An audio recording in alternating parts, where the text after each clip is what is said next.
Bernard Lévy, ce que ça montre, en tout cas ces images, c'est qu'évidemment, ce dôme de fer n'est pas infaillible. Ça laisse entendre aussi que potentiellement il y aura d'autres victimes civiles là dans les heures qui viennent, puisqu'on sait qu'un immeuble d'habitation a été touché. Vous pensez que malgré tout, il fallait passer par là, que cette intervention, cette attaque israélienne était nécessaire? Je crois qu'elle était non seulement nécessaire, mais inévitable. Et depuis d'ailleurs de nombreuses années. Israël... Mais pourquoi maintenant? Pourquoi y avait-il urgence alors que des discussions étaient en cours, un nouveau round de négociations était prévu ce soir même? D'abord parce que le round de négociations n'a pas abouti, et parce que la diplomatie a fait faillite, premièrement. Deuxièmement, parce que Israël et le monde avaient l'information selon laquelle, par l'agence, l'AEAI, Oui. que l'Iran était en train de franchir le seuil décisif. On le savait depuis longtemps.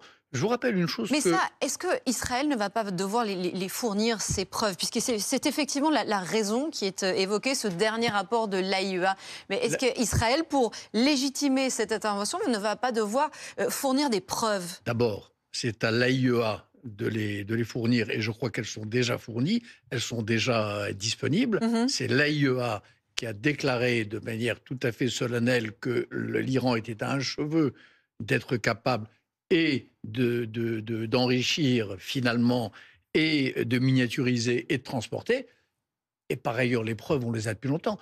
Une petite chose que tout le monde a oubliée. En juillet dernier, c'est-à-dire plusieurs mois avant l'élection de Donald Trump, le secrétaire d'État de l'époque, Tony Blinken, le ministre des Affaires étrangères de Joe Biden, a déclaré à la mi-juillet, vous vérifierez, que l'Iran était à un doigt d'être capable de fabriquer une arme nucléaire, une bombe atomique efficace. En juillet dernier, l'information était passée quasi inaperçue d'ailleurs.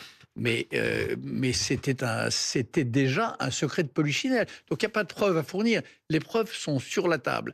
Cela fait des années que ces plans que l'on a vu mis en œuvre là depuis quelques jours sont en train d'être élaborés en Israël. Et que pour des tas de raisons, les Israéliens ne l'ont pas fait. Une de ces raisons, c'est qu'ils en ont été empêchés par l'administration Trump depuis quelques mois, qui avait une autre stratégie. Trump, il veut faire des deals et il croit que tout est soluble, que l'histoire et sa tragédie est soluble dans le deal. Et puis avant Joe Biden, et puis avant Barack Obama.